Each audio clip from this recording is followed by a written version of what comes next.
Swami. This video is mainly based on the philosophy of Vajramukti from action to liberation. I am talking about first chapter of Bhagavad Gita, from which the thought process starts. The Bhagavad Gita first chapter says, Dharam Kshetre Kurukshetre Samveta Yutsva Mamaka Pandavas Kim Akurvat Sanjaya. Sanjay has been bestowed a divine power. You can see from here the thing happening at the battlefield, the war between the two parties of good people and the bad guys. Now, Dhritarashtra is bad guy's father. Sanjay is going to dictate for him whatever is happening on the wall because the sky is blind. He asks in the first sloka to Sanjaya, in the battlefield and the arena, the field, Dharamkshetra is arena. Why they have used this word Dharamkshetra? It's an arena where you confront with your conflict. But now what is this body? They believe, if you go in deep philosophy, this body is a cosmos, a small cosmos. So the fight is in this body only. The Bhagavad Gita, if you go see, is the only text in the whole of mankind which has been drawn out of from the war. The two parties are standing, they're ready for the war, and this has been seen by Sanjay, and Dhritarashtra has been getting an idea from Sanjay. So it says Dharam Kshetre Kurukshetre. In the field of arena, an arena where you conflict, you battle with your conflict. Now in this body there are 5 enemies. What are those? Kama, Krodha, Lobha, Moha and Ahankara. Kama is lust, Krodha is anger, Moha is attachment, Ahankara and greed. Ahankara is ego, Lobha is greed. Now these 5, as Kabir has said in his work, Kabir's philosophy goes even higher than Krishna's philosophy.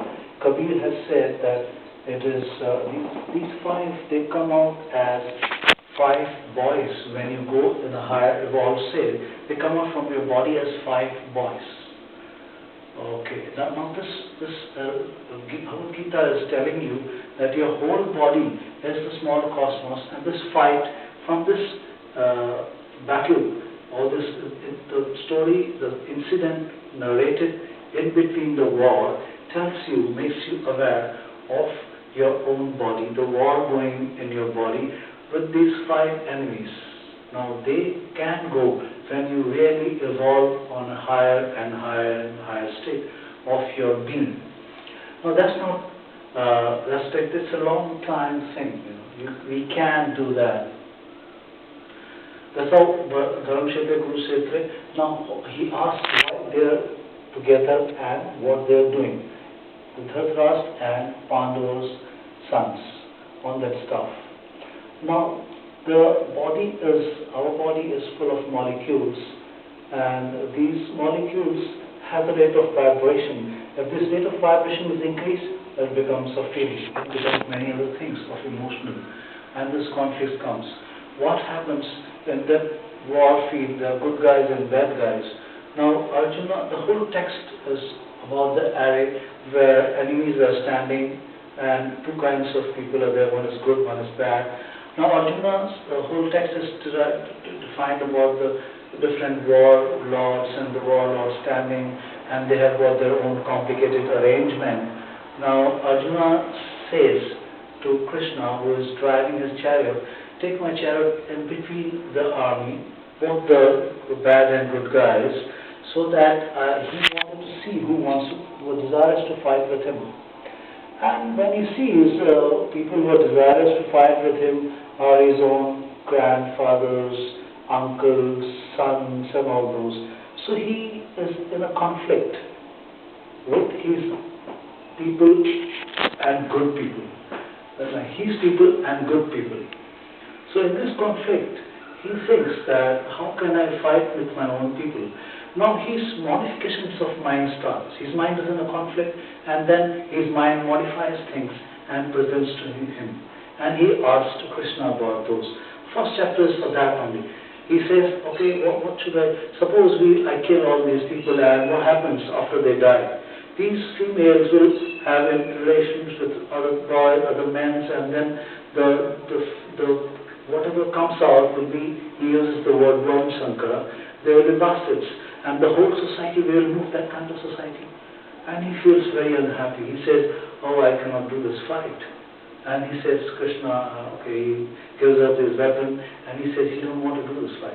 Actually, if you analyze this whole era of Bhagavad Gita, those all good and bad guys, both of them were very highly evolved beings.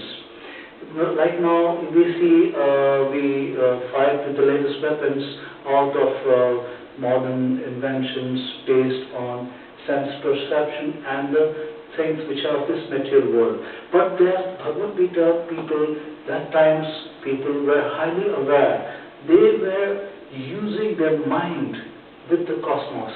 They could make weapons with straight away from the particle from the cosmos and attack it and use it as the means. Now, like I used to use new word like thoughttrons when I was interacting with my friends and students at Neville Talks. I used to call those interactions Vajramukti interfaith dialogues. Now, that's this thoughttrons, even a Brahmin could use these thoughttrons. He keeps rice grains in his hand and concentrate here, and he takes the energy from the cosmos which comes from this rice grain, and this rice grain can become a weapon to attack anyone. So those people were highly aware of their beings and their material world. So due to that, even the good and bad guy both were aware, and that state of fight awareness is very high. And that's why this thing has been coded, so that generations to follow can read it and understand that the fight is within their being, this body. The five enemies they have to fight with and come out as a victorious. Now what happens when you go higher and higher in evolution? You understand what happens to this, what's happening in your body, what's happening in your thought process and the mind. You look after a master and go into a higher state of your evolution. So, like suppose for example, now stillness in action, and whatever you call it as moving meditation. What happens when you do an action? How the stillness of action comes?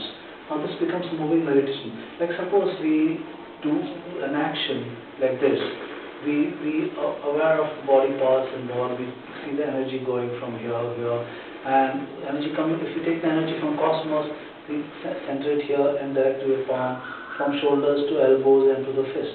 Now this, but if the thing has been done slowly and our awareness increases, now this becomes a moving meditation. If a small thing, you relax yourself and understand how this small punch thing happens. You see, when we have moved action, now we have put, if you are aware and you do very slowly, you understand stillness in action. Now that's what happened with Arjuna. When he went there, he was a highly evolved being, and he could understand how the stillness of action was working in his way of evolution. Now that's what is the first chapter, moving on that direction, and it's making you understand the conflicting state of the mind of Arjuna, wherein he thinks he's in a conflict that between his people and good people. The whole first chapter is for that. Now this dilemma is with all. The whole fight, whole understanding is in the body. The five enemies I told you is in the body. Like for example, I would give an example of Black Belt Morse, who was actually also a philosopher, and he was taking yogic movements as an awareness. He had pain of his knee, and he started talking with the knee as a separate entity. Same way these five beings, enemies, are in our body as a separate entity. We are fighting with them. You see? Now this is first chapter of Bhagavad Gita is starting in that way. That's why I call as action, from action to liberation. The philosophy I have propounded, Vajramukti, from action to liberation. That's why I call it a metaphysical art of war. This is the first chapter which has been started, and it's like initiation on the first work of Bhagavad Gita, from action to liberation. And we understand here the stillness of action, and we act in that accordance to understand our own being. The first chapter. In second chapter, I will not be giving all the slokas, the main one sloka, and understanding the second chapter, as my awareness has come into the being. So I will step by step going into those actions rather